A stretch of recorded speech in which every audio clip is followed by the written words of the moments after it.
Hey people, CRT here today. Hope everyone's well. I just wanted to do a little video on my console game setup. I really briefly touched it on my game tour, but I felt like it's worth diving a little bit more detail.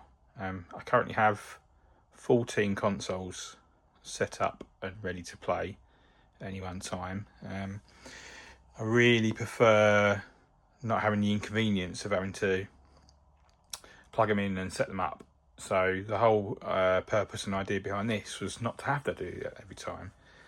A big goal was to try and have as little consoles as possible. So where there's an opportunity of cross-gen, that's what I've done. I'm also quite OCD with the layout. So as you can probably tell, got all my Sony consoles in this drop. And it goes into Microsoft.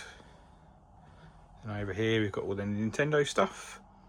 Over here is Sega with Evercade just at the bottom. When I was collecting these consoles, I also wanted to try and vary what I had to make sure that just not the regular console. So put the purple shell on that to make it look nice. This PS3 is actually a backwards compatible 60 gig model that has been modified and painted by a chap on eBay. Did a really great job. It's really high quality here. Very pleased with it. Also lets me play region American and Japanese games, which has unlocked a lot of possibilities for me. Then moving to my Microsoft stuff. So I've got the Series X. I'll be honest, I don't really use it that much. There just aren't the games on it, sadly. But I do like the console and how it looks. Then got a YS, then a Crystal Xbox. Then on the Nintendo side, I've got a Switch OLED with the Zelda Joy-Cons on there. I've got a Zelda Wii U, Resident Evil GameCube, and an orange N64. And then I've got my Retron 5. That's primarily used now to just play SNES games because I've got an EverDrive and that lets me play my NES games on there. Then on the Sega side, got my Dreamcast with a custom purple shell, my Sega Saturn, which I'm still looking for a shell, but they're really hard to find. So if you know of any good places to get them, please let me know in the comments. I'd love to reshell that to either an orange or a purple.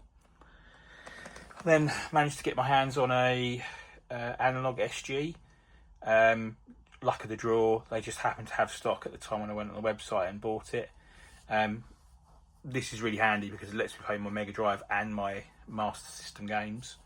And then I've got my Founders Edition Evercade Versus there.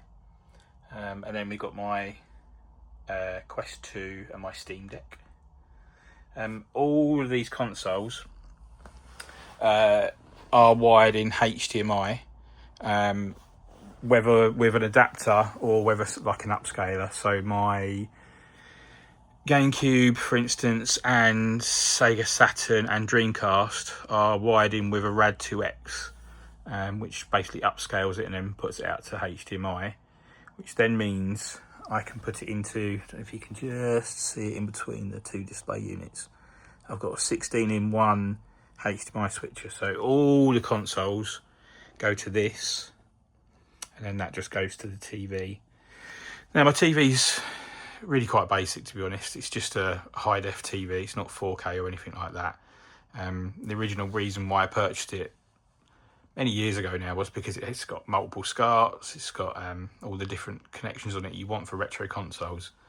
But now it's all via HDMI. I should really just upgrade it, to be honest, because these don't output 4K at the moment. They're just 1080p, so I'm not really getting the benefits of it. So that's probably what I'm going to do next, is upgrade that TV at some point. I apologise for the camera work, but I'll show you behind the TV. So as you can see, I've got a big old gangway for the plugs. Everything's labelled up so I can tell what's what. And then you can tell on the back of the unit, I've drilled in these little cable ties and then run the cables from the consoles along into like a trunking. I've tried to give a little bit of looseness and leeway on it so they're not super taut, but the idea is to try and keep it as clean and tidy. You can sort of see down there the last bit didn't do a very good job. Probably need to go back and get some custom length HDMI cables. But yeah, I just wanted it to be clean and tidy, not just a complete rat's nest of cables. This did take a lot of effort, but it was worth it. So that's it. That's my console setup. I hope you are inspired to come up with your own system. This is not perfect. This is not ideal, but it works for me. That's it. I hope you enjoyed the video. I'll catch you next time. Thanks.